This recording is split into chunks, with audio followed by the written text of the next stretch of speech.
Welcome to the deep dive. We've sifted through the top 10 global news stories from the last 12 hours. It's July 1st, 2025. Our mission today: cut through the noise, grab the key insights so you get a clear picture of world events without, feeling totally swamped. Okay, let's unpack this. Yeah, what's fascinating here is how these stories, which might seem totally separate, actually connect. Seeing those links helps understand the bigger picture and honestly, why this stuff matters, even if it feels far away from your day-to-day. Exactly.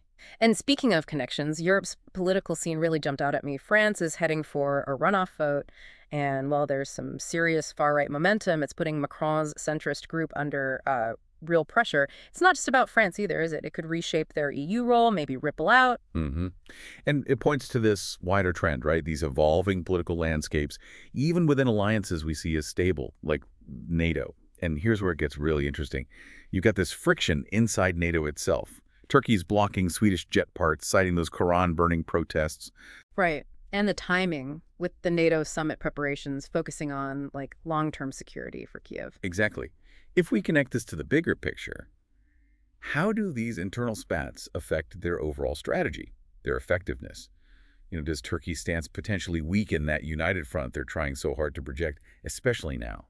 That's a really critical question. Okay, let's pivot from politics to the global economy, because the signals there are, well, they're kind of all over the place. You've got China reporting an unexpected dip in factory growth.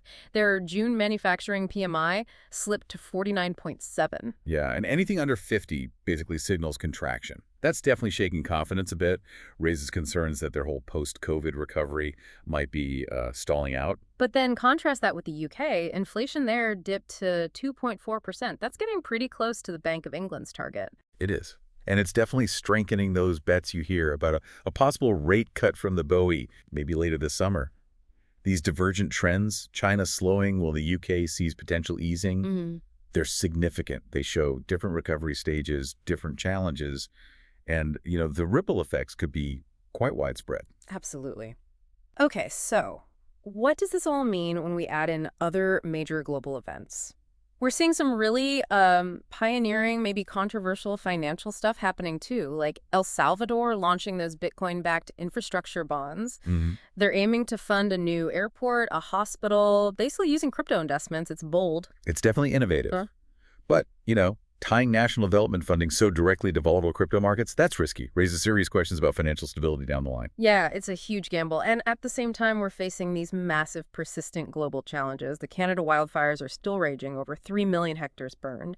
And the smoke, sending alerts across major U.S. cities, Chicago, New York. It's a stark reminder of the environmental crisis. Mm, And then you also have the WHO issuing a new pandemic treaty draft, mm. trying to nail down faster data sharing, equitable vaccine distribution for the next inevitable outbreak. Right. So this raises an important question. How do countries balance these potentially risky innovations like El Salvador's bonds with managing these huge ongoing crises? The environmental disasters, the public health preparedness. It's a tough balancing act. Wow, yeah. When you lay it all out, like the political shifts in Europe, the Hmm. clashing economic signals, these groundbreaking finance ideas next to massive wildfires and pandemic planning, it really paints a picture of just how much is happening simultaneously across the globe. It really does. And just grasping these connections, even at this level, is so valuable, I think. It helps you navigate what feels like an increasingly complex world. Couldn't agree more. So, maybe something to think about as you go through your day. Which one of these headlines, a political shift, an economic number, maybe an environmental event, how might that directly or even indirectly touch your own community or the choices you make in the coming weeks or months? Lots to consider. Thanks for diving deep with us.